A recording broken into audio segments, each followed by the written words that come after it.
Muito bem, eu acho que vocês já conhecem a história de 1888. Em primeiro lugar, entre, você é bem-vindo. Se nós voltarmos ao movimento de 1844, quando William Miller começou a pregar a primeira mensagem angélica em 1831, e Deus abençoou que 15 mil pessoas aqui nos Estados Unidos, alguns abraçaram a causa lá na Europa, e etc. Então veio o grande desapontamento, a grande massa das pessoas abandonou a causa e um punhado delas permaneceram firmes, porque eles reconheceram que o verdadeiro Espírito de Deus estava no alto clamor. Foi o Espírito Santo que os manteve, foi a convicção do Espírito Santo. Esse pequeno grupo foi aquele que seguiu Cristo pela fé até o lugar santíssimo do santuário celestial. Esse foi o começo da Igreja Adventista do Sétimo Dia. Mas eles eram guardadores do domingo. Eles ainda não tinham ouvido falar sobre o sábado. Mas eles tinham ouvido sobre o início da mensagem do santuário. E vocês sabem a história, quando Irã Edson estava andando pelo campo de milho, em 23 de outubro de 1844, uma ideia veio até ele. Talvez o santuário não seja esta terra.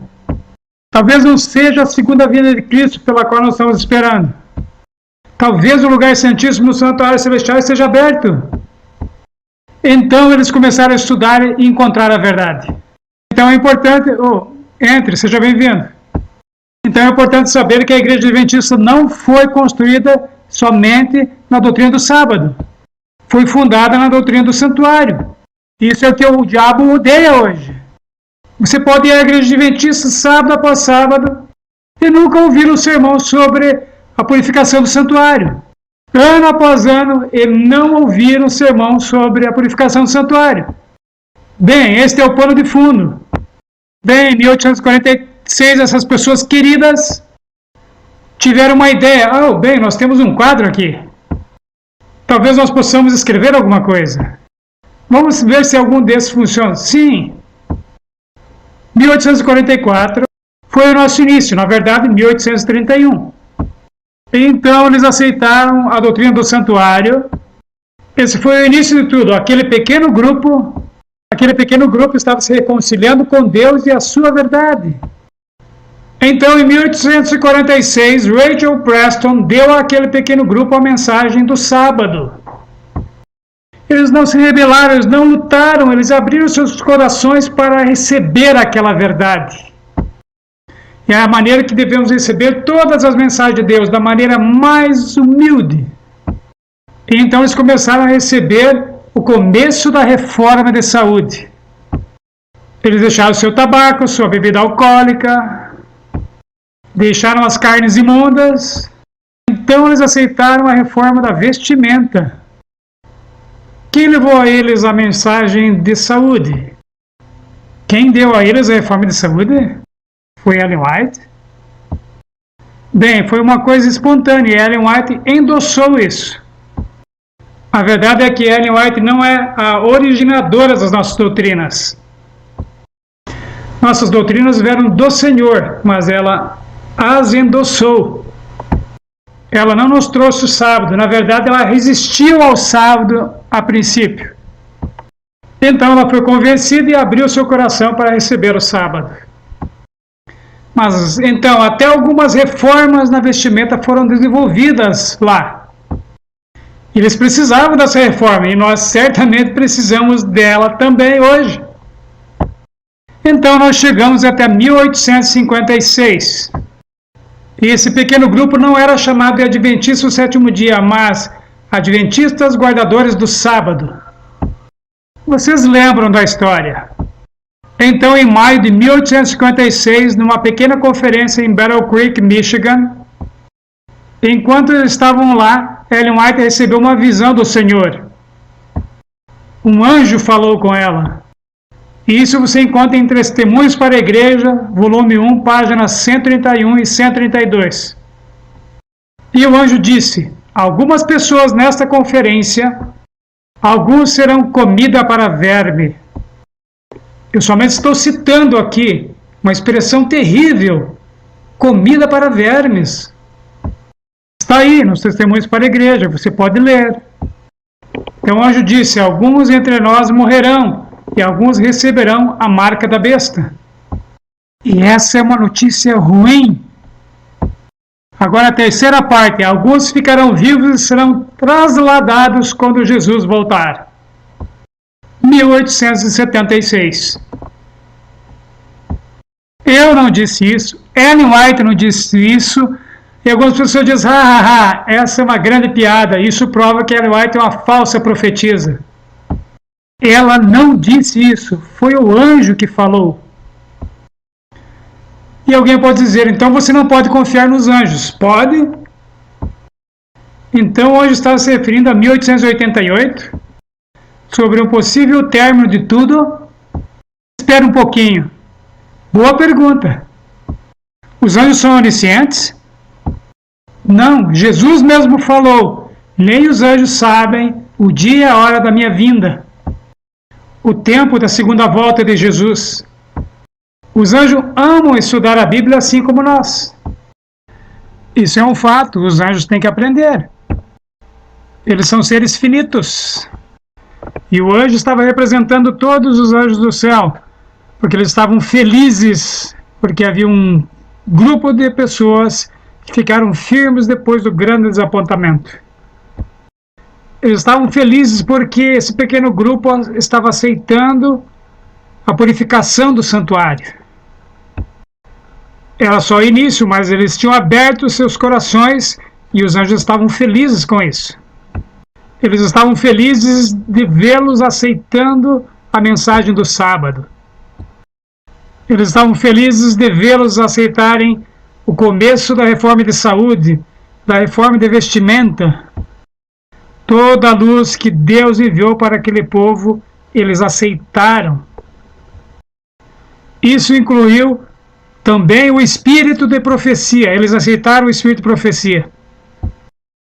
Eles reconheceram em Ellen White o cumprimento da promessa de Deus, que a igreja remanescente teria o testemunho de Jesus. Então, quando chegou 1856, o anjo falou a verdade. Ele sinceramente acreditou que essas pessoas que aceitaram toda a luz que receberam, que eles continuariam aceitando a luz e estariam prontos para a vinda do Senhor. E o céu não deixou o anjo desapontado.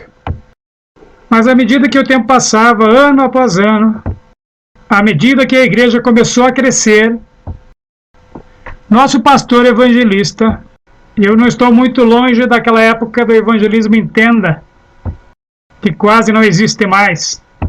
Eu iniciei como um mestre de tenda, em uma campanha evangelística. Em todo lugar que o nosso pastor evangelista fosse e colocasse sua tenda, eles viravam a cidade de cabeça para baixo. Todos os pastores guardadores do domingo pregavam no seu púlpito contra os adventistas do sétimo dia. E falavam para as pessoas irem ao encontro, sabem? E na maioria dos casos era quase um padrão: quando eles manchavam a tenda, eles fundavam uma igreja. Construíam uma igreja, e dessa maneira a igreja adventista estava crescendo. E os pastores guardadores do domingo os desafiavam para um debate. Eles convidavam toda a congregação para debater sobre o sábado, e isso acontecia vez após vez. E nossos pastores ganhavam praticamente todos os debates. E eles andavam com o seu nariz empinado, falando: a verdade é maravilhosa, a igreja está crescendo, tudo está bem. E eles estavam pregando o legalismo. Mais tarde, a irmã White diz que nós pregamos a lei até que nós nos tornamos secos como as montanhas de Gilboa.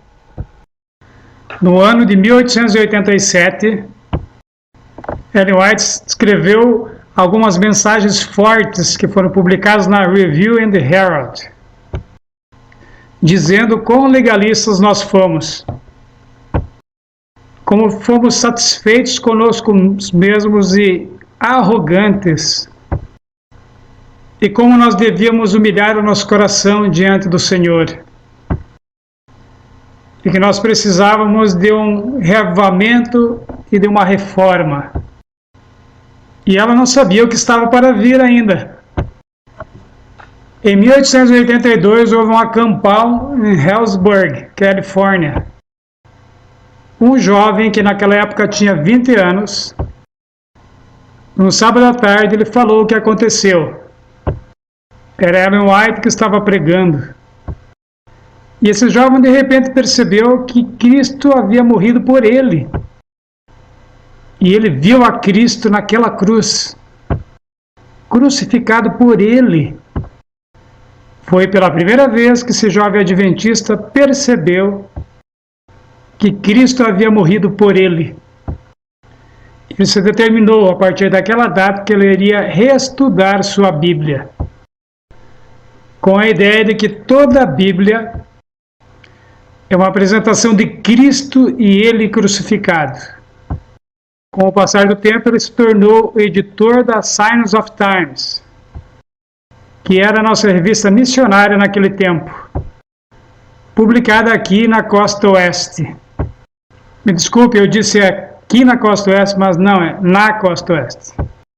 E naquele tempo, eu esqueci o ano, eu acho que foi no mesmo ano que um jovem do exército americano, em Walla Walla, Washington, aceitou a verdade do sábado, aprendeu sobre a igreja adventista, entregou seu coração a Deus e foi batizado. E quando ele saiu das águas, ele levantou suas mãos e disse: Senhor, tudo que eu tenho é seu. Esse jovem era Jones, ele estava realmente convertido. E eles se reuniram em Oakland, Califórnia. Então, Eglin e Jones começaram a editar a Signs of Times. E eles chegaram à conclusão que o coração da mensagem adventista não era a lei. Era Cristo e este crucificado. E eles estudaram Gálatas. E eles descobriram o significado de Gálatas. E aquilo me despertou. Porque eu era o único garoto adventista na minha escola secundária por 4 anos. E eu tive um terrível problema com o sábado. Eu costumava tocar violino muito bem. Então eles me pediram para tocar nos programas de sexta-feira à noite. E para tocar em festas, e eu disse não. E adivinha quando que eram os jogos? Sexta-noite, sim, sexta-noite.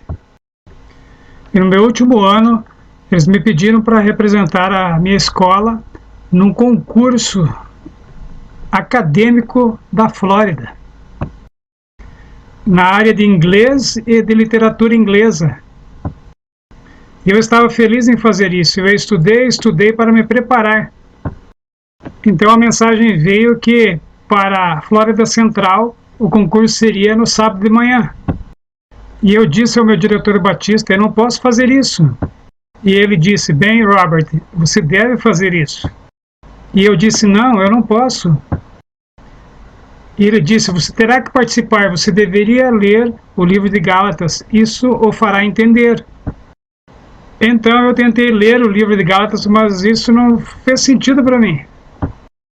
A propósito, porque eu me recusei em fazer o exame no sábado, o diretor fez algumas ligações telefônicas e mudou o exame para quarta-feira, então eu pude participar. E eu fiquei em primeiro lugar em toda a Flórida Central, em todas as escolas, entre todas as cidades. Então eu fui para as finais na Universidade Estadual da Flórida, e o exame era no sábado novamente. Novamente eu disse: eu não posso participar. Desta vez o diretor ficou muito contrariado. Ele disse: Robert, agora é muito tarde, nós não podemos mudar agora. Onde que está o teu espírito acadêmico? Você já ouviu isso antes? Ele disse: honre a tua escola. E eu disse: Cristo vem em primeiro lugar. Disse: eu tenho que guardar o sábado. Então mais alguns telefonemas e eles mudaram o exame para sexta-feira à tarde e eu pude fazer o exame. E eu fiquei em primeiro lugar no estado da Flórida. Bem, este foi o meu início, mas eu não entendi Gálatas. Bem, esses dois jovens editores estavam estudando Gálatas. E quando eu estudei Gálatas, eu vi que o diretor estava certo. Obediência à lei é escravidão. É uma maldição. A maldição da lei está sobre todos aqueles que obedecem à lei. Se você guarda o sábado, você está sob a maldição da lei. E eu não podia entender isso. Mais tarde eu descobri a verdade. Mais tarde eu falarei sobre isso. De qualquer maneira, no ano de 1888, todas as orações de Ellen White foram respondidas. Esses dois jovens foram nomeados delegados para a Conferência Geral daquele ano. Antes deles partirem, houve um encontro prévio e eles pediram a Deus por sua guia. E os dois foram convidados para falar, porque a Signs of Times tinha contrariado os irmãos em Battle Creek de uma maneira tão forte que os irmãos de Battle Creek queriam mudar a Conferência Geral, transformar a Conferência Geral em um debate. Sabem, todos eles amavam debates. Eles tentaram acabar com Wagner e Jones, e se não fosse por Ellen White defendê-los, eles teriam sido expulsos da igreja. Isso foi quão sérias foram as objeções. Então, esses dois jovens apresentaram suas crenças. E foi sobre a justificação pela fé, sob a luz da purificação do santuário celestial. Então, Wagner realmente falou que o que ele pregava estava de acordo com o que Martinho Lutero pregou. Que ele simplesmente estava tentando levar a igreja desse legalismo para o evangelho que Martinho Lutero pregava. Mas naquele contexto eu não acho que Wagner e Jones falaram que o que eles estavam tentando apresentar não era uma nova luz, além do que Martinho Lutero tinha ensinado. Porque eles entenderam que a purificação do santuário é algo muito importante. E eles não estavam somente interessados na matemática, sabem? Eles queriam saber qual era o significado espiritual da purificação do santuário. Bem, daqueles dois jovens, um que proclamou proeminentemente a mensagem dos santuários foi A.T. Jones. Mais à frente nós não encontramos um Wagner falando sobre o santuário, como Jones falou. Mas o Wagner acreditava nisso, e quando ele morreu em 1916,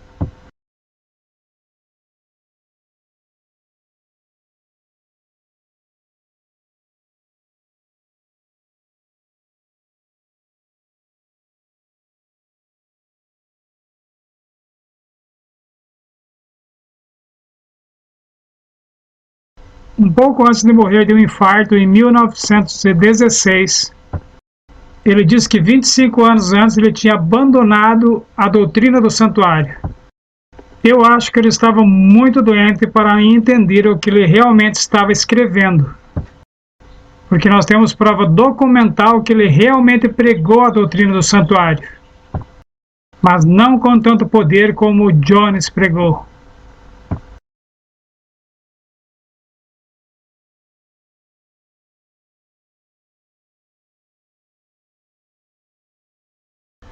Eu sinto muito dizer a vocês que os nossos queridos irmãos em Battle Creek, os líderes da Conferência Geral, os presidentes das conferências locais, não ficaram felizes em ouvir Jones e Wagner. O presidente da Conferência Geral, em particular, estava se opondo. Ellen White disse que ela ficou quase que totalmente sozinha diante da Conferência Geral. E os irmãos se ressentiram dela. Os irmãos tinham essa ideia de que ela que estava criando a dissensão, porque ela estava apoiando os jovens Jones e Wagner contra a liderança da Conferência Geral. E ela ficou lá e implorou para que os queridos irmãos abrissem seus corações e recebessem a nova luz. Mas naquele tempo ela não falou que era o início do derramamento da chuva serôdia. Levou um tempo até que ela chegasse a tal conclusão. Foi somente em 1890 que ela chegou a tal conclusão. O que o Wagner e Jonas estavam pregando eram águas que desciam do céu da chuva serôdia. Entre 1891 e 1892, ela começou a expressar conselhos fortes.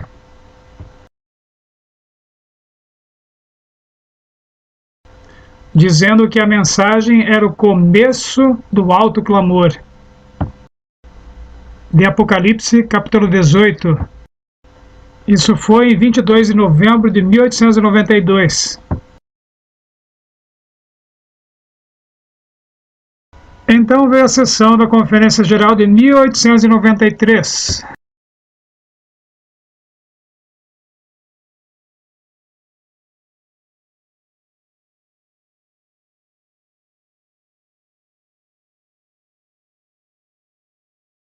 Eu não sei, mas acho que nós temos o boletim aqui. Eu sei que nós temos o boletim de 1895. Eu sugiro a vocês que comprem. De fato, eu falo a vocês, meus queridos, estudem. Por favor, não acreditem em nenhuma palavra que eu falei só porque eu falei. Estudem por vocês mesmos. 1893 e 1895, os boletins estão lá. E há sermões de H. Jones que ele pregou na Conferência Geral. Percebam que em 1888 ninguém pensou que o que o Wagner e Jones estavam falando valia a pena escrever. Eles somente fizeram um relatório estenográfico, mas em 1891 eles começaram a fazer isso. Mas eles não fizeram isso corretamente. Algumas notas, alguns sermões de Wagner de 1891, eles são bem úteis, mas em 1893 eles transcreveram e publicaram. E o tempo passou. Em 1896, nós temos Ellen White declarando que a mensagem foi mantida longe do nosso povo e do mundo. Então, durante estes anos, de 1888 a 1896, todos os esforços foram feitos pelo Senhor para chamar a atenção dos nossos irmãos a esta mensagem. De diferentes maneiras. E em 1891, tão forte era a oposição a Ellen White que ela foi exilada na Austrália.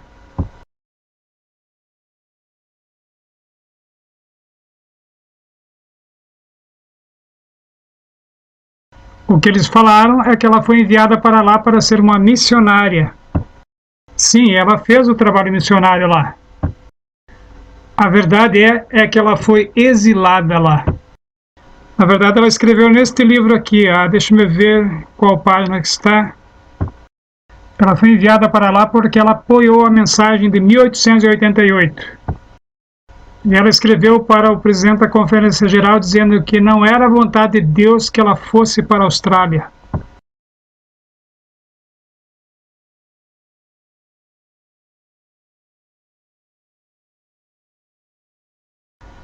Você, irmão, queria-me fora do caminho, então você me enviou para lá. Contrário à vontade do Senhor. E a revista Adventista admitiu isso. O editor da revista Adventista é um australiano.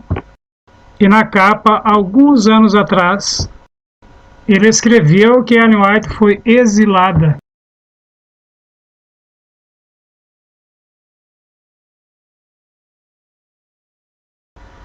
A verdade da nossa história não é algo belo para se olhar.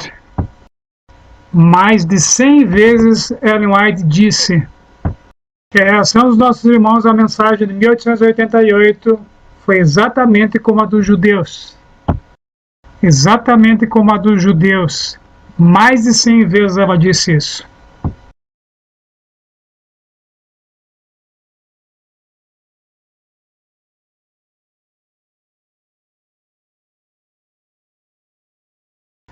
Isso não significa que Deus abandonou esta igreja.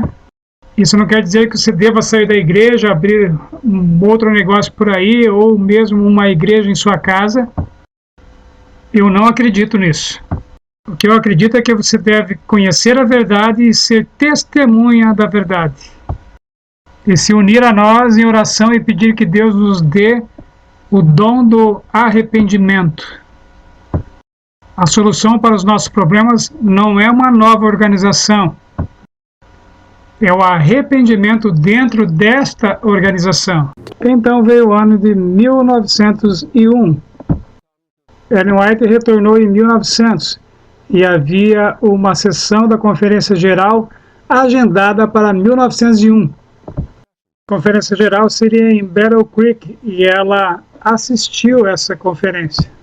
E no dia anterior à conferência, ela se encontrou com alguns irmãos, e eu presumo que eram alguns delegados da Conferência Geral. Esse encontro ocorreu na biblioteca da faculdade de Battle Creek. E ela conversou com eles, e há duas versões sobre o que ela falou. Há uma versão autêntica registrada em estenografia. Ela tinha a responsabilidade de desfazer o que foi feito na conferência de 1888. Desfazer todos os erros. Esses foram anos negros na história do Adventismo. Nós tivemos problemas financeiros terríveis. A Conferência Geral estava endividada, os dízimos haviam caído muito, eles estavam em dificuldades terríveis. Foi durante este período que Ken Wright apostatou. Terríveis coisas aconteceram. E Kellogg começou a ir para o panteísmo. Foi uma situação terrível. Então veio a Conferência Geral de 1901. E anjos dos céus desciam e subiam no tabernáculo de Battle Creek. E Deus abençoou, e já na primeira sessão, o presidente disse que teria que ter uma ordem, e ele fez um tipo de convite. E Ellen White se levantou e disse, eu tenho algo a dizer. Ela foi ao púlpito e fez uma mensagem muito forte para eles. E eles abandonaram sua agenda e voltaram sua atenção para o reavivamento e reforma. E eles mudaram a organização da igreja. Alguns dos nossos irmãos se opõem ao livro 1888 revisitado. Para se opor a isso, a Conferência Geral publicou um pequeno livro dizendo que grande parte dos ministros alegremente aceitaram a mensagem de 1888. Esse livro diz que somente um punhado se opuseram à mensagem. A verdade é que a grande maioria rejeitou a mensagem. Somente um ou dois aceitaram a mensagem. Somente aqueles que nós já conhecemos aceitaram a mensagem. Ellen White sempre esteve do lado certo. Seu filho Willie estava a favor também, mas eu não estou certo de que Willie alguma vez entendeu completamente a mensagem. Mas outro pastor certamente entendeu totalmente a mensagem e a aceitou de todo o coração. Foi Stephen M. Haskell. E eu clamo a vocês que se vocês tiverem qualquer oportunidade de comprar qualquer livro do pastor Stephen M. Haskell, comprem. Ele estava do lado certo. E além desses nomes, nós não conhecemos ninguém que tenha aceitado a mensagem de Minneapolis naquele tempo. Em 1903, Ellen White escreveu uma carta para o juiz Jesse Arthur, na qual ela disse, abre aspas, o resultado da última Conferência Geral de 1901 foi a maior e mais terrível tristeza da minha vida. Não houve nenhuma mudança. Então, aqueles que dizem que a Conferência Geral de 1901 foi bem sucedida em desfazer os estragos da Conferência Geral de 1888 e que desde então a chuva serôdia tem caído, eles estão errados. Isso não aconteceu. E finalmente, em 1915, a querida dama morreu. ainda na expectativa de que o reavivamento e reforma seriam no futuro. E aqui estamos nós hoje. Não foram os irmãos que reconheceram que a chuva serôdia começou na Conferência Geral de 1888. Foi Ellen White que reconheceu isso. E sabem por quê? Porque a chuva serôdia não é emocionalismo, não é grandes batismos. A chuva serôdia é a mensagem de Cristo, justiça nossa. E também é o derramamento do Espírito Santo. O derramamento do Espírito Santo é uma mensagem que exalta Cristo e Ele crucificado. E a mensagem faz a obra. E o nosso povo frequentemente não compreende isso. Eles acham que a chuva serôdia e o derramamento do Espírito Santo para você rolar no chão e falar em línguas e gritar e fazer barulho e fazer milagres e ressuscitar mortos e fazer todos esses tipos de milagres. Mas a chuva serôdia é o que prepara o grão para a colheita. E o que prepara o grão para a colheita não é uma obra miraculosa. É uma mensagem que é clara, como Paulo pregou a Cristo para os Gálatas, que diz que Cristo foi apresentado diante de vocês e crucificado entre vocês, que se eles se esquecessem de onde eles estavam, eles veriam Cristo crucificado. Foi o que aconteceu com o jovem na campal de 1888 em Helensburgh. Ele viu Cristo crucificado pela fé, e isso mudou sua vida.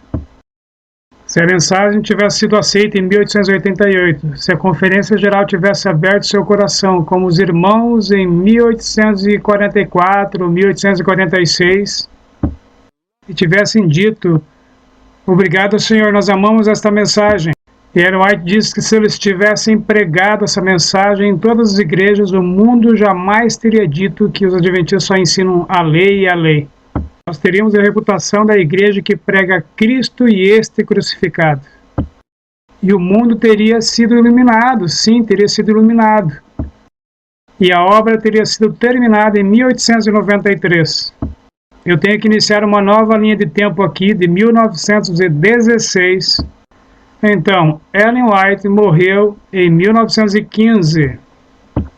Então veio em 1919 uma grande conferência da Bíblia em Takoma Park, que não foi importante. Então nós vamos em frente nesta linha do tempo da Conferência Geral de 1901, quando Wagner pregou sobre a natureza de Cristo de uma maneira bem clara, através de todos esses anos, até 1929, eu não encontrei nada na Adventist Review ou na Signs of Times que claramente articulou os conceitos de 1888. Eu entrei em cena em 1929. A propósito, algumas pessoas acham que eu sou tão velho que eu fui um dos delegados da conferência de 1888.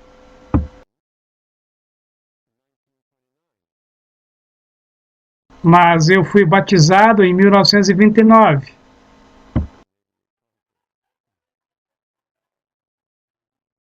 Eu abandonei a igreja presbiteriana com seus vitrais góticos lindos, com seus órgãos lindos, com seus bancos magníficos e seus magníficos corais, para unir-me a esta pequena e insignificante igreja adventista, que era tão grande como esta sala. Nós nos sentávamos em pequenos bancos, nós não tínhamos um piano, somente um pequeno órgão, e eles cantavam canções como ao trabalho, vamos trabalhar. Mas eu sabia que isso era verdade, que o sábado era verdade. E apesar de tudo, eu estou feliz porque eu aceitei essa verdade. E até que eu tive o privilégio de estudar em uma faculdade adventista, e eu queria estudar na faculdade do Union College, estudar com Andreasen, porque eu tinha um padrinho. Em 1926, não vou tomar muito tempo com isso, nós nos mudamos para uma cidadezinha na Flórida, porque meu pai queria sair de Miami. Nós morávamos em Miami. Meu pai era um luterano praticante e guardava o domingo. Ele sentiu que Miami estava cheia de imoralidade e de maldade. Ele não queria educar seus filhos em Miami. Então nós mudamos para essa cidade chamada St. Cloud, e foi lá que eu cresci.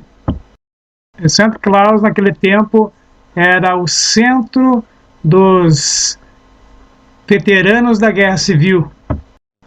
E entre os veteranos da Guerra Civil que estavam vivendo em St. Cloud, estavam os irmãos J.G. Matherson. Filha desses irmãos era esposa de Oliver Montgomery, que tinha sido vice-presidente da Conferência Geral.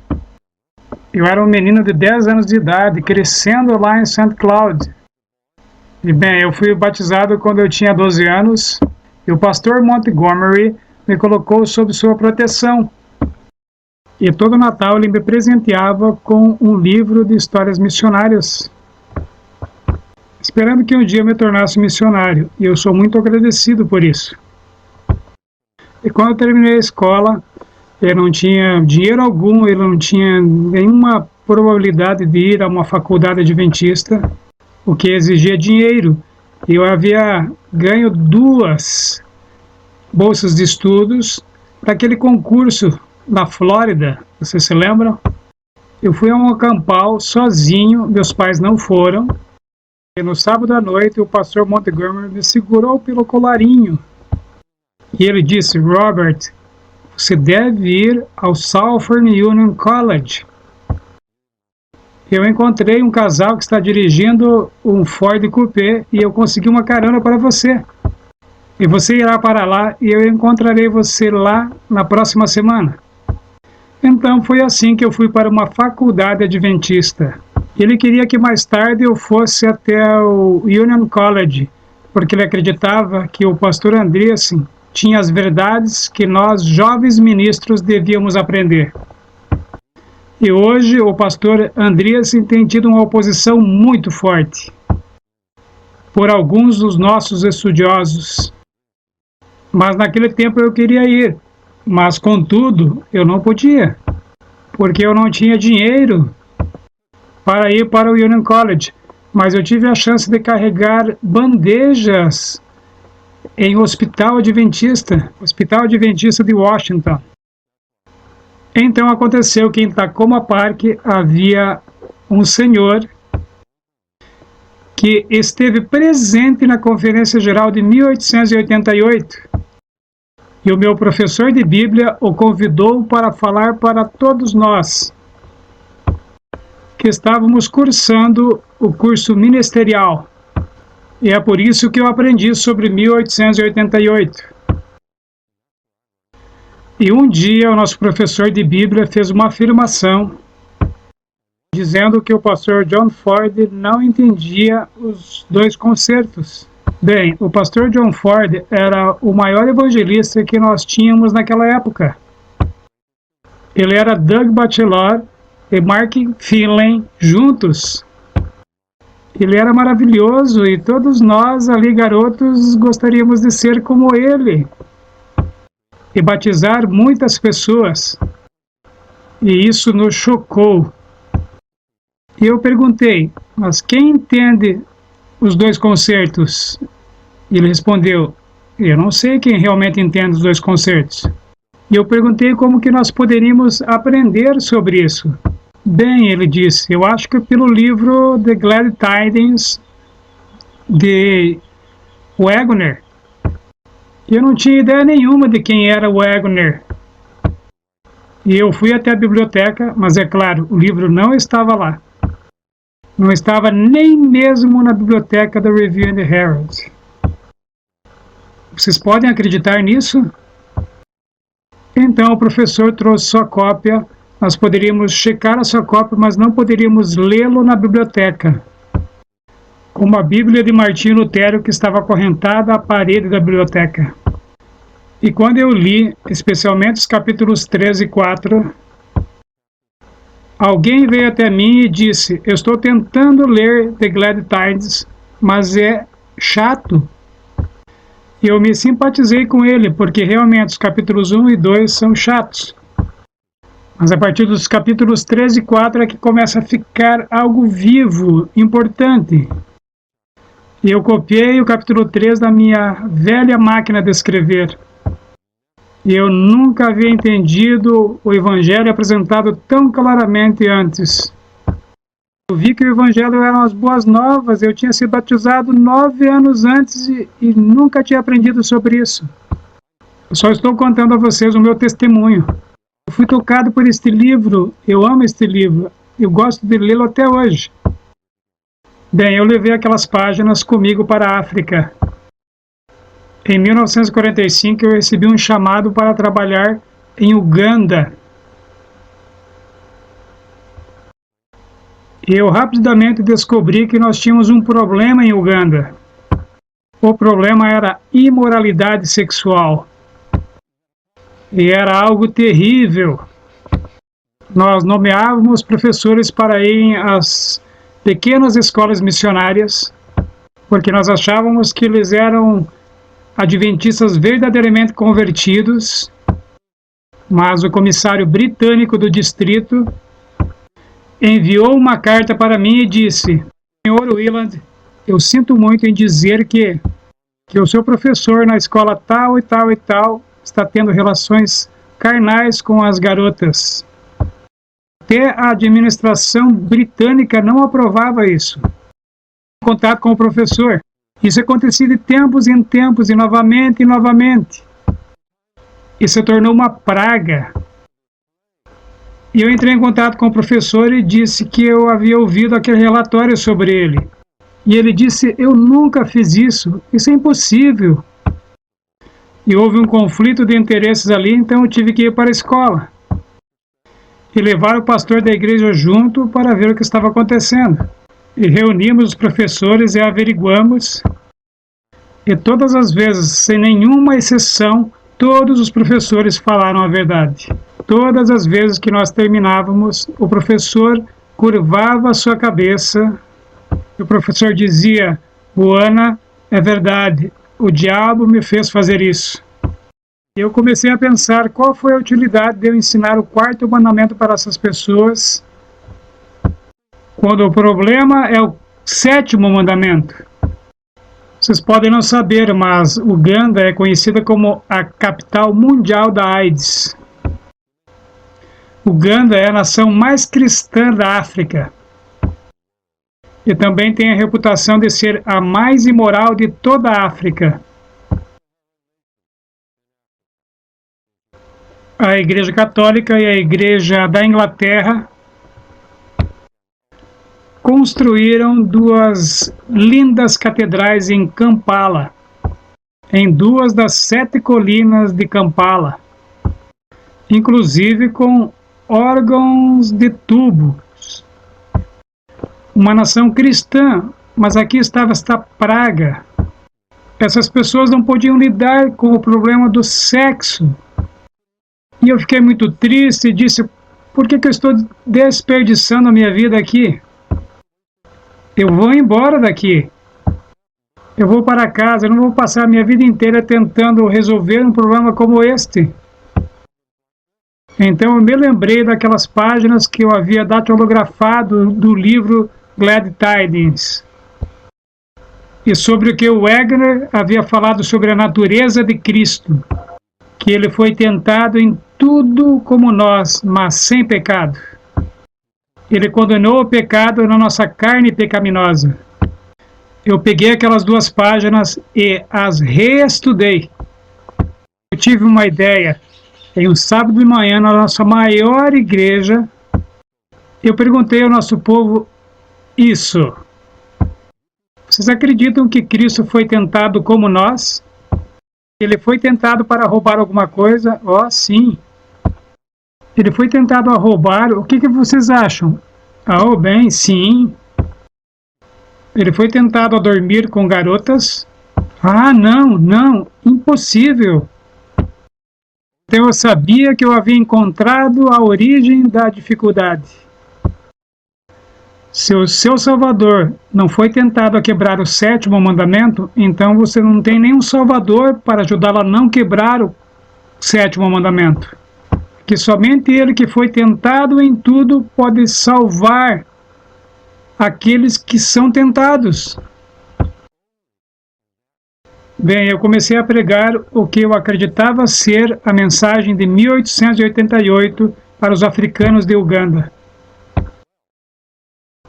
E eu tenho que testemunhar que Deus realmente abençoou tudo.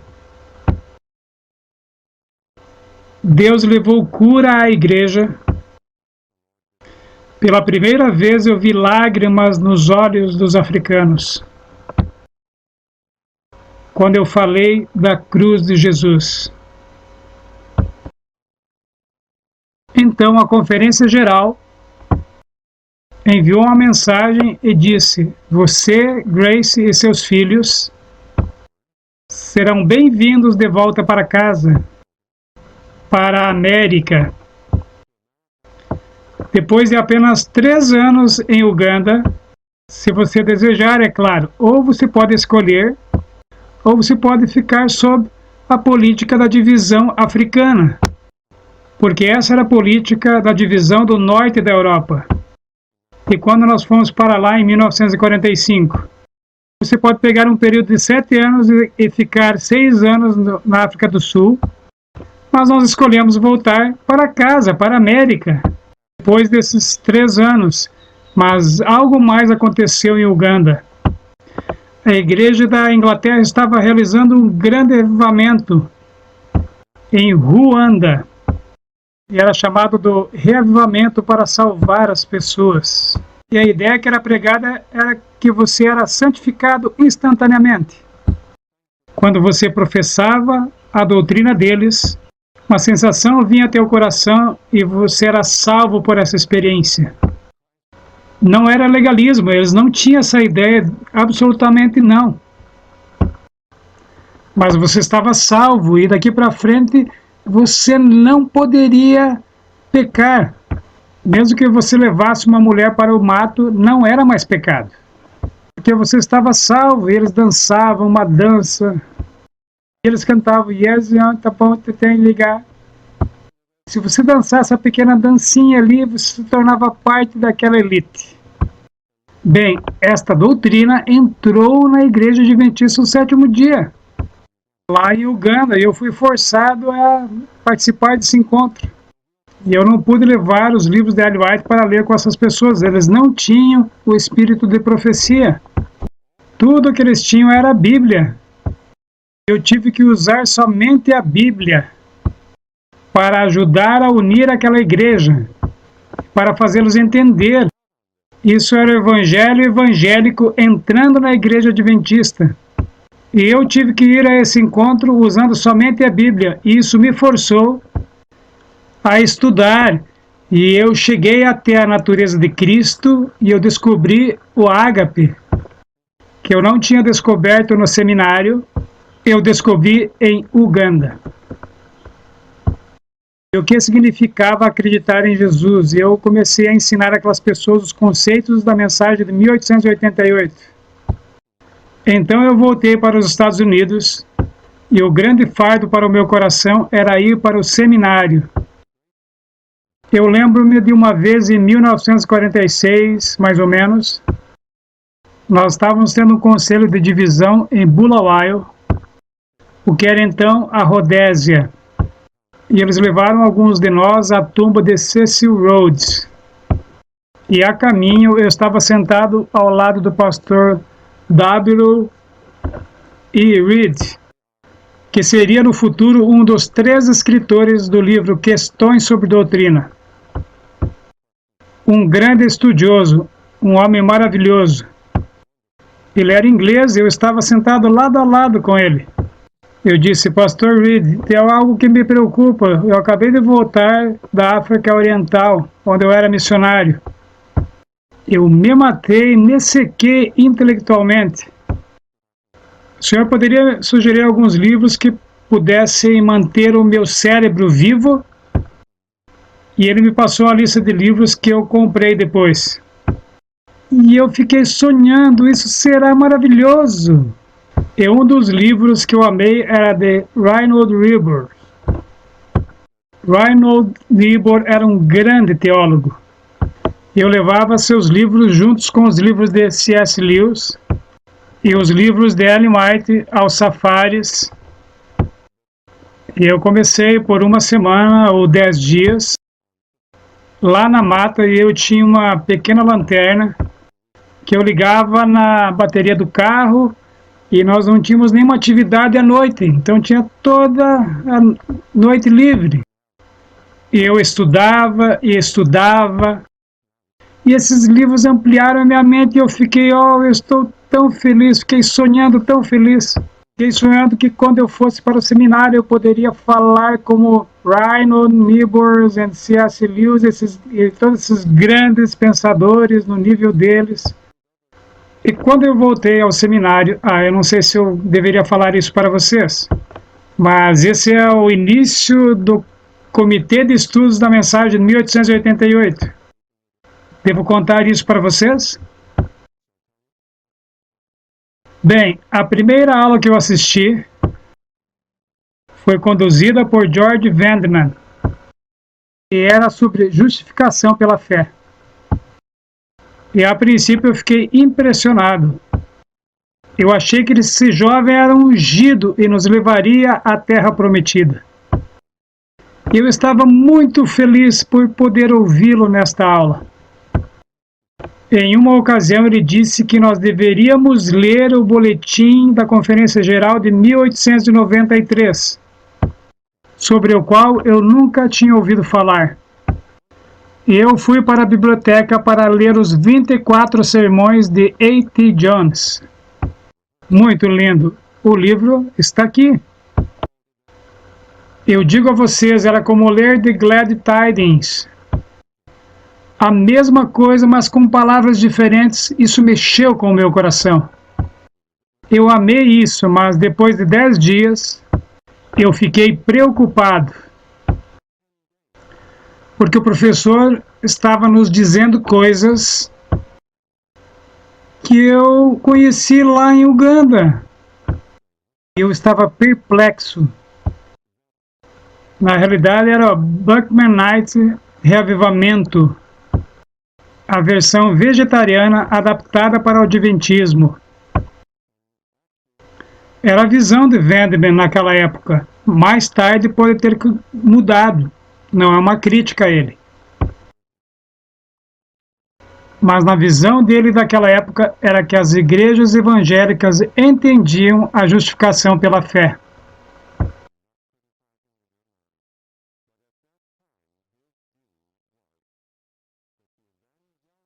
E que a mensagem de 1888 era só um reavivamento dos ensinos de Martinho Lutero, de Wesley e de Calvino, e dos evangélicos guardadores do domingo. Isso me incomodou muito. Eu estava preocupado. Por exemplo, uma das ilustrações que ele usou foi: uma senhora foi a uma feira mundial em Chicago em 1939 e ela colocou uma moeda no portão de entrada e nada aconteceu. E de repente alguém grita: empurre, empurre. E ela empurra o portão e entra. E a questão da ilustração é: nós, adventistas do sétimo dia, estamos perfeitamente dispostos a pagar o preço, só não estamos empurrando o suficiente. Então eu pensei comigo mesmo que isso era retroceder na verdade. Então, em Uganda, nós estávamos tentando livrar a igreja desse evangelho que estava entrando na igreja. E eu descobri a cruz, e a cruz é o coração da mensagem adventista. Agora nós estamos chegando até a história do Comitê de Estudos da Mensagem de 1888. sobre o qual vocês devem entender algo. Em 1950, Vandeman estava ensinando no seminário as doutrinas de E. Stanley Jones. Ele abertamente admitiu isso.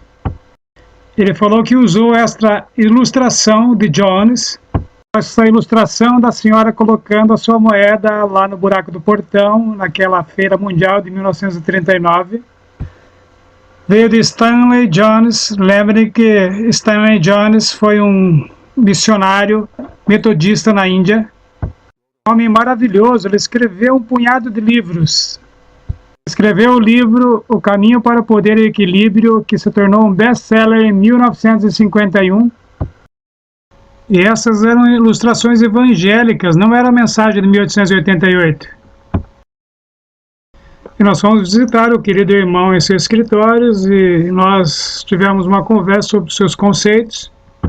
Ele disse: eu concordo com você, mas eu aprendi algum tempo atrás a não expressar a minha posição, a não ser que eu a expresse com autoridade. E ele estava na conferência geral, e eu pensei, bom, ele certamente tem autoridade. Mas o fato era que nós não concordávamos, e isso era tudo.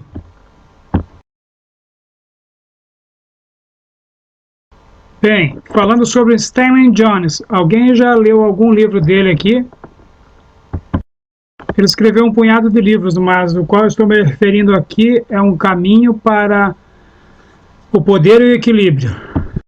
Vandeman disse que todo adventista, todo pastor adventista deveria ler este livro. Ele falou que Stanley Jones poderia nos ajudar a pregar a justificação pela fé. Nós podemos aprender com ele. Nós não podemos nos unir a ele em questões ecumênicas, mas nós podemos nos unir a ele na questão da justificação pela fé. Então eu comprei o livro e comecei a estudá-lo. Era um livro devocional de meditações diárias e no final de cada página tinha uma oração. Em um dos dias tinha esta oração: ó Senhor, eu devo amar a mim mesmo, porque amar a mim mesmo é amar a Deus. Vocês gostaram desta oração? Ou não, não gostamos. Isso incomoda você? Um pouco mais à frente no livro, ele está falando com a sua avó que morreu. Ele está se comunicando com a sua avó morta na sua sepultura. Então isso me contrariou e eu protestei. E eu fui conversar com o irmão George. Ele não quis me escutar, ele estava totalmente em desacordo comigo. E ele disse: eu acredito que Stanley Jones está fazendo o trabalho correto. Eu acredito que ele sabe muito bem o que é justificação pela fé. Mas eu disse que Stanley Jones estava simplesmente pregando um evangelho evangélico, o qual é parte da Babilônia caída. E diz que nós não deveríamos ir a Stanley Jones para aprender a pregar a justificação pela fé. E eu pensei que aqui neste seminário todos os jovens ministros têm aprendido isso. E eu pensei, eu tenho uma preocupação aqui, eu tenho um compromisso também. Provavelmente eles diriam: oh, pobre Willander, você é um fanático, é melhor você ficar quieto e não fazer nada. Mas quanto mais eu pensava sobre isso, quanto mais eu orava sobre isso, eu voltei de Uganda, eu fui até o seminário, e aqui eu tenho tido a mesma doutrina que nós vimos em Uganda, que foi uma maldição para a igreja de Uganda. Eu fui forçado a encarar o problema lá, e isso está sendo falado aqui no seminário. Então eu fui ao presidente do seminário. Eu vou deixar claro aqui, meus queridos, que não fui até os meus colegas de classe. Eu não falei com nenhum dos outros estudantes. Em primeiro lugar, eu fui direto para George Vandeman. E como ele não me ouviu, eu fui direto ao presidente do seminário. Se você tiver algum problema, não fique fofocando. Vá direto ao pastor. ou ao presidente da associação. Seja leal à organização desta igreja. Eu fui leal porque eu fui direto à autoridade apropriada. E eu contei ao presidente do seminário a minha preocupação. E eu disse a ele, eu não falei com nenhum dos outros estudantes, eu vim direto a você. E ele disse, irmão Wieland, eu acho que você não pertence ao seminário, você deveria estar lá na praia colhendo conchas do mar. Você não deveria estar gastando seu tempo com estudos, eu vou expulsar você hoje do seminário. E ele fez isso, ele disse, venha até meu carro, fez isso naquele exato momento, venha até meu carro, vamos até o meu apartamento, e você vai pegar todas as suas coisas e você irá embora. E eu disse, querido pastor, qual era o nome dele? Eu esqueci o nome dele agora. Eu disse a ele, eu não estou em oposição ao seminário de maneira nenhuma. A preocupação que eu trouxe para o Senhor aqui, a minha preocupação é que nós não temos sido ensinados a verdadeira justificação pela fé que Deus nos deu na mensagem de 1888. E ele disse, não, irmão Wieland, nós não podemos ter você aqui. Então ele contou todos os meus garfos, facas e pratos, e eu peguei a minha mala e simplesmente fui embora. Bem, a minha esposa estava no Tennessee, e ela estava com malária, eu não podia encontrá-la. Eu passei a noite inteira orando e chorando. Eu entrei no carro para ir embora, mas eu pensei, vou lá ter a conferência geral e vou até o White State agora. Eu gostaria de saber o que Ellen White tinha para falar sobre a mensagem de 1888. Porque no seminário eu havia ouvido que os nossos irmãos tinham aceitado a mensagem de 1888. Que desde então nós tínhamos essa mensagem como a nossa firme posse. E eu gostaria de saber o que Ellen White tinha a dizer em seus trabalhos não publicados. E eu fui até lá e o pastor Arthur White estava na América do Sul e o pastor Robson estava lá. E ele disse, o que eu posso fazer por você? E eu disse, eu sou um estudante lá do seminário e eu gostaria de saber o que Ellen White tem a dizer sobre 1888. Bem, essa é uma leitura muito delicada. Geralmente nós não temos pessoas vindo até aqui para ler sobre isso. Porque as pessoas não compreendem bem esse assunto. E ao invés de eu ir embora, eu fiquei lá. E isso ficou um pouco embaraçoso para ele. Então ele me perguntou, o que você gostaria de saber? E eu falei, olha, eu estava no seminário e eu ouvi coisas conflitantes sobre a mensagem de 1888. E eu gostaria de saber o que Ellen White disse sobre isso. Ele me perguntou, quem é você? E eu disse, eu sou o presidente da missão em Uganda, que agora é a União de Uganda. E eu conheço seu filho Virgil, nós estávamos juntos no comitê da União. Oh, sim, sim. Muito bem, entre. Ele disse. Então ele trouxe um arquivo que continha o diário de Ellen White e cartas que ela havia escrito para os irmãos sobre 1888. Eu não tinha lido muito, mas o que eu já tinha lido, eu já percebi que era totalmente oposto ao que eu tinha ouvido no seminário. Então eu falei para o pastor Robson se eu poderia copiar aqueles escritos. E ele falou, sim, você pode, desde que você não publique. Então eu peguei minha máquina de datilografia no meu carro e eu datilografei rápido, eu datilografei muito rápido. E eu datilografei muitas aquelas páginas. E já estava na hora de fechar o White State e eu fui para um hotel para passar a noite.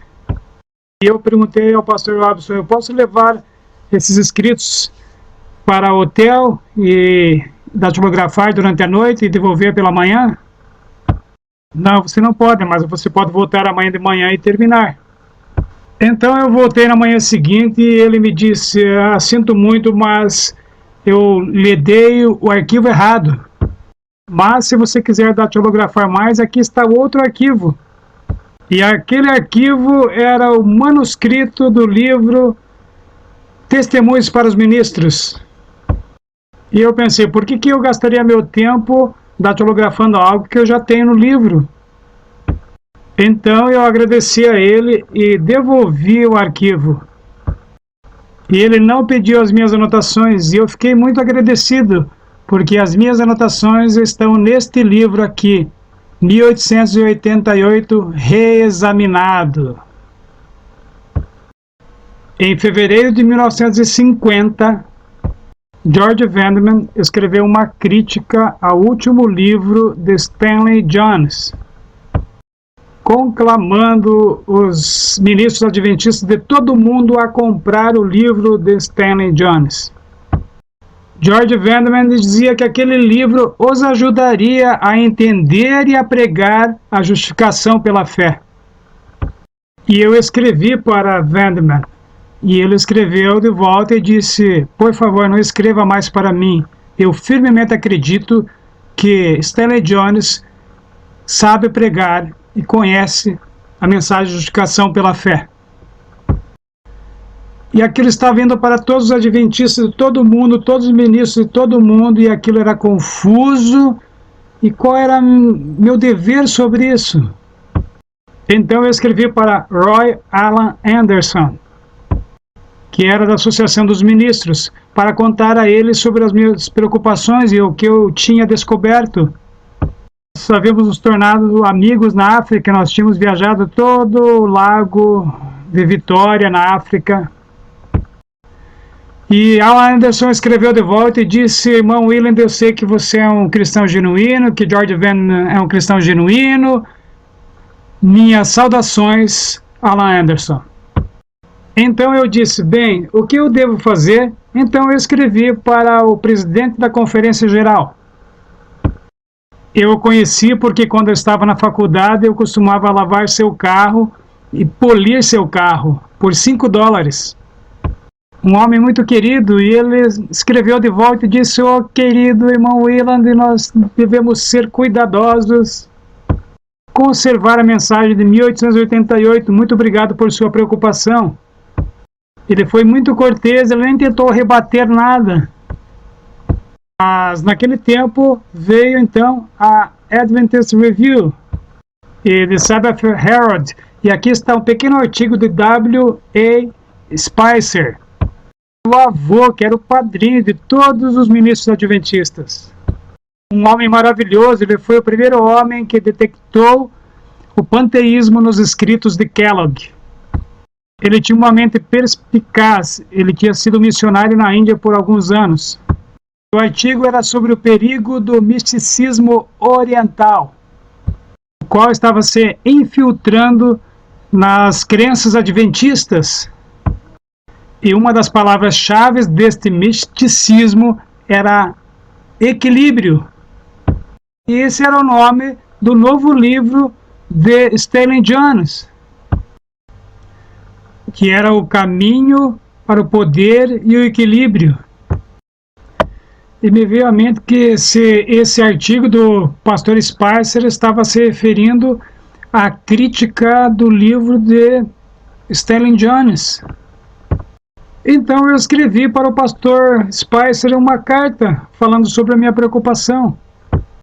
E ele escreveu uma carta de volta, uma carta escrita à mão, e disse, graças a Deus, irmão Willand, e eu tenho as palavras aqui memorizadas. Graças a Deus que você viu o mal naquele livro. Eu achei que Jones estava tentando encobrir isso. Eu digo que Stanley Jones tem feito o pior trabalho do que qualquer agente religioso. Se outros tivessem protestado como você fez, teria surtido algum bom efeito. Cordialmente, W.A. Spicer. Eu passei a noite toda orando e chorando. quando eu percebi que as minhas profundas convicções do coração eram contrárias à dos irmãos. E eu orei: ó Senhor, eu devo ser honesto e dizer que o que eu posso ver é a verdade. Se eu estiver errado e o Senhor tiver que me enviar para o inferno, eu irei. Mas eu peço por uma coisa: me dê um lugar especial no inferno, porque eu acredito no que aconteceu lá na cruz do Calvário. E as lágrimas caíam muito. Eu acho que eu estava chorando como Maria Madalena chorou. É uma das razões porque eu gosto dessa história. Eu simplesmente não podia parar de chorar. Eu tinha somente 33 anos, eu acho que eu tinha na realidade 32. Mas eu fiquei em paz porque eu tinha perdido o meu medo dos irmãos. E eu perdi o medo de vocês também. E quando W.A. Spicer, o avô, o ex-presidente da Conferência Geral, um homem muito respeitado, se posicionou ao meu lado, eu acho que isso me encorajou. Então nós chegamos à sessão da Conferência Geral e o irmão Short era um dos delegados. E ele e eu não éramos amigos íntimos. Era a sessão de 1950. Nós tínhamos frequentado a faculdade juntos por um tempo. Donald Short era um super-homem, na minha opinião. Um homem preciso, bem organizado, um homem de sucesso. Ele havia passado 9 anos na África Oriental e eu havia passado 3 anos na África Oriental e estávamos indo para casa juntos. E nós viajamos juntos em um navio que passou pelo Mediterrâneo, pelo Canal de Suez e foi até a Inglaterra, e nós tivemos que esperar na Inglaterra por um mês para pegar um navio para atravessar o Oceano Atlântico, etc. E nós fomos membros do Comitê da União na África Central. E nós chegamos até a sessão da Conferência Geral em São Francisco. E no sábado anterior a esta sessão, ocorreu o encontro da Associação Ministerial, o que sempre ocorria antes da sessão. E neste sábado, L.K. Dixon, vice-presidente da Associação Geral, se levantou e disse: nós devemos tomar o caminho certo na Assembleia da Associação Geral da próxima semana, porque em 1888 nós tomamos o caminho errado. E eu disse: amém. Claro que ninguém me ouviu, entre 20 mil pessoas. Então outro membro da Conferência Geral se levantou e disse: eu quero que todos aqui se levantem e falem quais são as suas crenças, o que vocês acreditam, quais são as preocupações. Orem a Deus para abençoar essa assembleia. Abram seus corações para nós.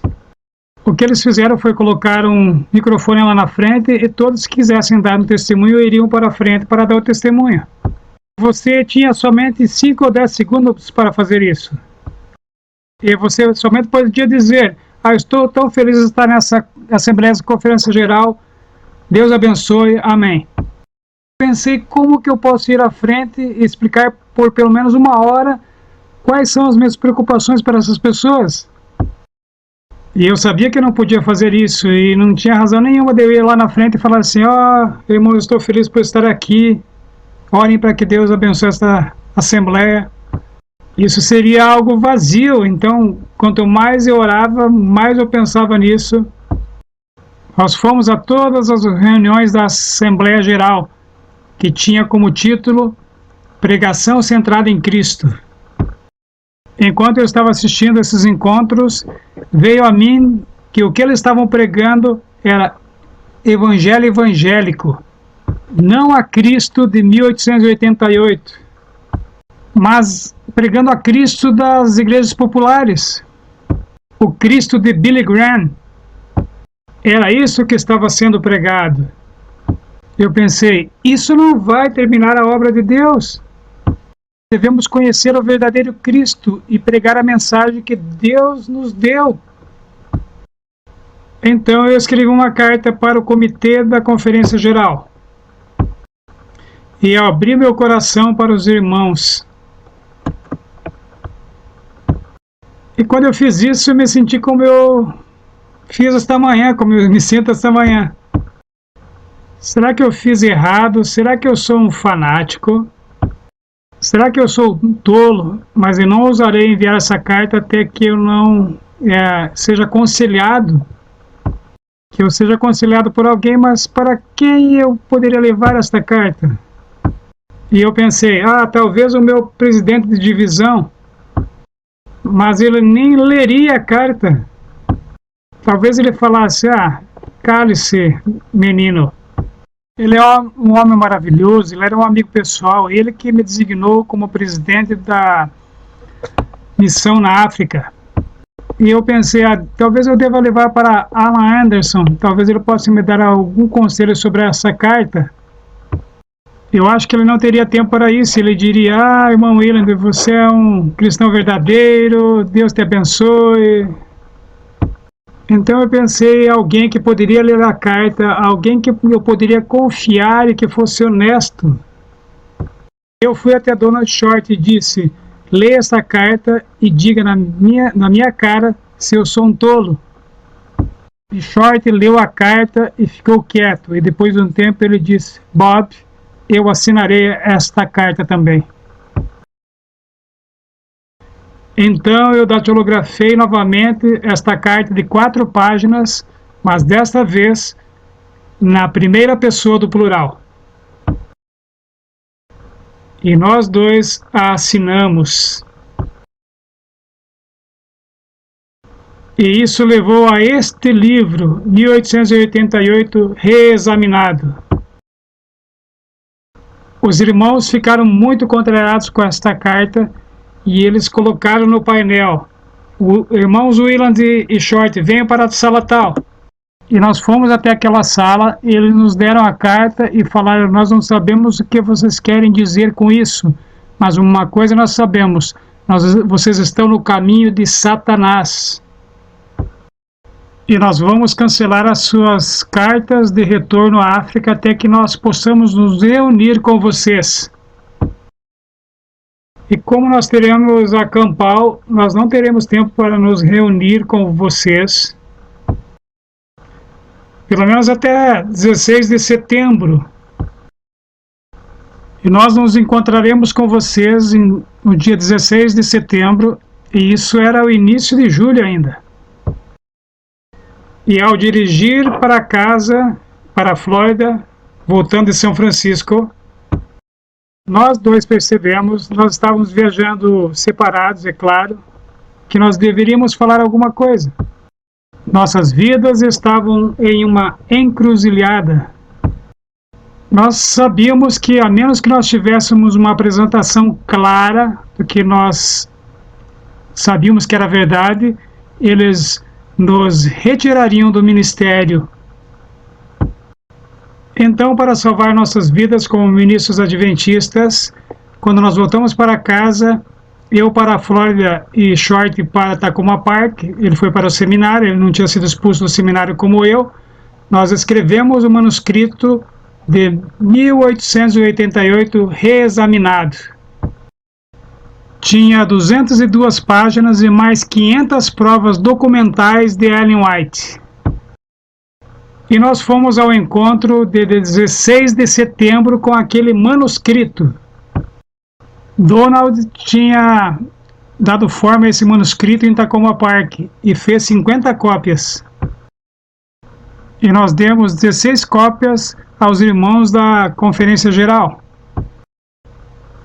Se vocês tivessem visitado os escritórios da Conferência Geral na semana seguinte, vocês veriam os irmãos lendo o manuscrito por todo o edifício da Conferência Geral. E quando eles leram, eles disseram, nós sabemos que vocês são leais adventistas do sétimo dia. e nós aprovamos o seu retorno à África como missionários. Nós imploramos a vocês que vocês preguem a justificação pela fé com todo o poder que vocês têm. Deus os abençoe. Mas não contem a mensagem de 1888 para os africanos. Eles não podem entendê-la. Agora nós não vamos contestar o manuscrito de vocês, nós vamos colocá-lo nas mãos de um comitê especial, conhecido como o Comitê de Defesa de Nossa Literatura. Esse é o comitê que responde a pessoas como, por exemplo, Ken Wright ou Dale Rastelove. E a tempo eles enviarão um relatório a vocês. E nós voltamos para a África, e um ano mais tarde nós recebemos o relatório. Então nós escrevemos uma resposta àquele relatório. Então eles escreveram a resposta à nossa resposta, e as cartas ficaram indo e vindo. Nós trocamos cartas por anos. E eu e o irmão Short demos conta que nós somos muito mortais. O pastor Short está muito doente atualmente. Eu não estou doente, graças a Deus. Eu não acho que eu esteja, poderia ser, mas eu acho que eu estou bem. E nós pensamos, talvez no dia que nós morrermos, eu não estou falando sobre morte, porque eu ainda estou compartilhando a mensagem da esperança de ver Jesus voltar nas nuvens do céu. Então nós pensamos que se fôssemos morrer, deveríamos publicar toda a correspondência que tivemos com a Conferência Geral. Então nós tiramos cópias de todas as nossas cartas, desde o tempo que nós escrevemos aquele apelo para a Assembleia da Conferência Geral. Nós tiramos cópia da resposta que eles deram ao apelo. Nós tiramos cópias de toda a nossa correspondência.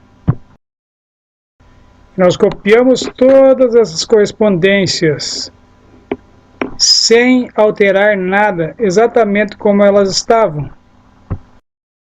E nós as publicamos em um livro chamado Faith on Trial. Agora, este não é o livro. A edição que fizemos, ela se esgotou. Mas nós pensamos que seria uma boa ideia ter toda a nossa correspondência em forma de arquivo, porque assim as pessoas teriam acesso a toda ela exatamente como ela era. E eu incluí no arquivo a minha correspondência com o pastor Froome. Isso foi alguns anos mais tarde, em 1888, começou assim. Foi em 1950 quando nós escrevemos este manuscrito aqui e entregamos para os irmãos. Uma das cópias caiu nas mãos de uma jovem dama, que era uma das secretárias lá na Conferência Geral.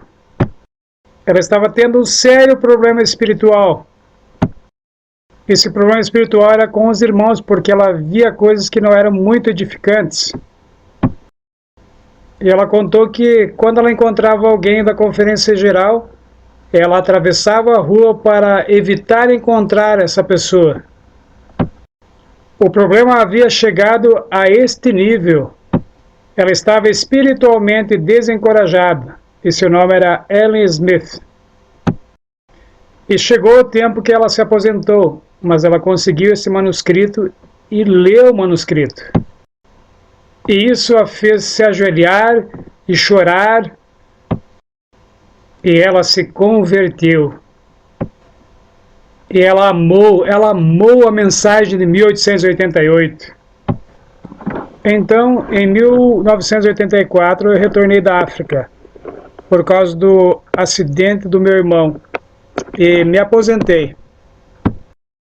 Ellen tinha se aposentado em 1985, no início do ano, e ela escreveu uma carta para mim. Ela disse: querido Bob, Nós temos mesmo que esperar a conferência geral, a Assembleia da Conferência Geral.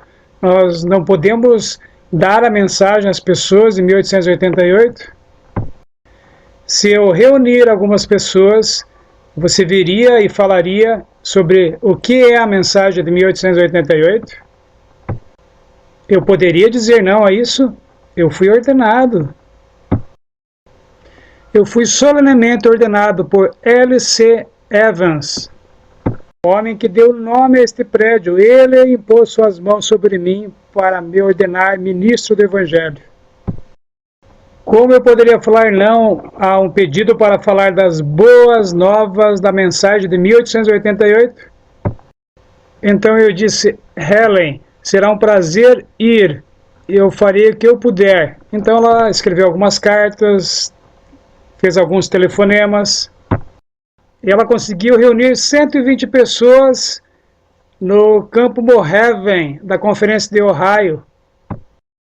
Naquele tempo, Donald Short estava nos Estados Unidos, tinha também Ellen Kate, ela amava a mensagem, e seu marido, e havia um pastor ordenado de Kansas, Missouri, que tinha comprado uma cópia do meu livro, Uma Introdução à Mensagem de 1888, publicado pela Southern Public. E ele estudou a mensagem e amou a mensagem. Então nós 5 constituíamos o Comitê de Estudos da Mensagem de 1888. Então nos encontramos em Camp Moravian. E R.J. Grovel foi um dos que foi da Flórida. E as pessoas falaram que elas queriam ter um boletim informativo para nos mantermos em contato um com o outro. Então Ellen Kate se tornou o primeiro editor do Boletim Informativo das Boas Novas da Mensagem de 1888. E eles falaram, nós queremos ter um novo encontro. Então Helen pediu para a Conferência de Ohio se poderíamos usar a Academia e a Igreja de Mount Vernon para fazermos um novo encontro, porque o Mount Moravian não era o grande o suficiente devido ao número de pessoas que viriam. Mas os irmãos da conferência falaram, não, eles estavam com medo. Qualquer coisa relacionada com a mensagem de 1888 desperta receio, medo, suspeita. Helen Kate era uma dama que acreditava em oração. E ela orou e pediu, Senhor, abra as portas. E sabe o que aconteceu? A Andrews University abriu seus braços às portas e disse, venham. E em 1986 nós tivemos o que nós chamamos da Conferência Nacional da Mensagem de 1888. E eles gostaram e disseram, voltem no próximo ano. Nós voltamos em 1987 e por diversos anos nós voltamos a Andrews. Então nós fomos convidados para o Southern College e também para La Sierra, então para o Union College, então para o Pacific Union College, e Atlantic Union College, e Canadá também. Então nós fomos para vários lugares, com exceção da Southwestern University. Mas estamos felizes de estar aqui agora. E tudo isso os coloca a par da mensagem de 1888. Há um livro intitulado O que é a mensagem de 1888? Na realidade, esta é a nossa resposta à resposta deles. E a resposta deles foi publicada, de fato nós a publicamos. E vocês provavelmente podem consegui-la na Conferência Geral. E eles escreveram uma resposta extensa. Bem, eu tenho a liberdade de falar tudo o que aconteceu naquele comitê. Os irmãos disseram, fique à vontade para falar ao mundo tudo o que aconteceu neste comitê. A doutora V. Meister, a única mulher naquele comitê, bem no início ela disse, eu odeio a palavra 1888, eu espero que eu nunca mais ouça isso. Essa foi a atitude dela, mas quando nós chegamos no final do comitê, ela havia mudado de ideia. E ela escreveu sobre 12 ou 13 coisas de que ela gostou sobre o que nós estávamos falando. No Comitê de Estudos da Mensagem de 1888, ela realmente se tornou nossa amiga. O relatório teria sido favorável se duas coisas não tivessem acontecido. Ou três coisas. Número 1, o presidente da Conferência Geral, pastor Falkenberg, foi forçado a se aposentar. Ele foi um dos que começou o comitê. Foi ele que disse: eu quero que você saiba que eu acredito na mensagem de 1888 de todo o meu coração. E eu quero que a Conferência Geral proclame isso e tire você de cena. E eu disse: amém, irmão. Se a Conferência Geral proclamar esta mensagem, eu ficarei feliz em desaparecer. E isso está em nossa Constituição, que diz que se a Conferência Geral prova que estamos errados, ou se ela passa a proclamar a mensagem, ela pode tomar os encargos da mensagem. Nós realmente queremos que a Conferência Geral proclame a mensagem. Número 2. O presidente do comitê nos abandonou quase no final. Talvez ele estivesse ocupado com outras coisas, eu não sei. Mas ele não apareceu para as duas últimas reuniões. E ficou em seu lugar o vice-presidente, o pastor Cluster Hines. E ele era o presidente da divisão africana que me demitiu sem justa causa.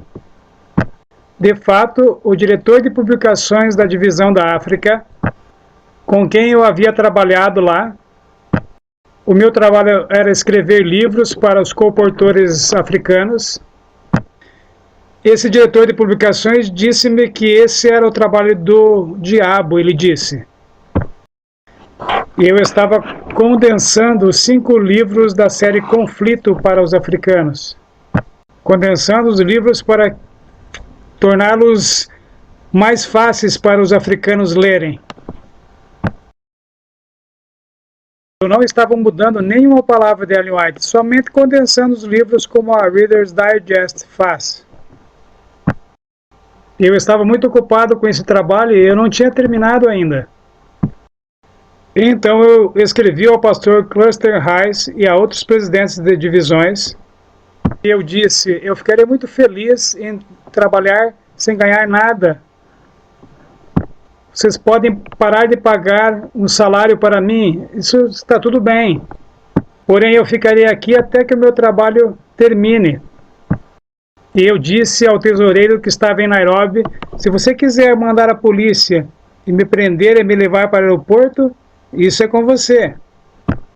Porém, eu ficarei aqui até eu terminar o trabalho que Deus me deu para fazer. Eu fiquei lá, eles nunca pararam de me pagar o salário. E o número 3 é que a Conferência Geral havia colocado vários indivíduos proeminentes que já haviam nos condenado em público e por escrito. Agora, um juiz permitiria um júri que antes já condenou o acusado?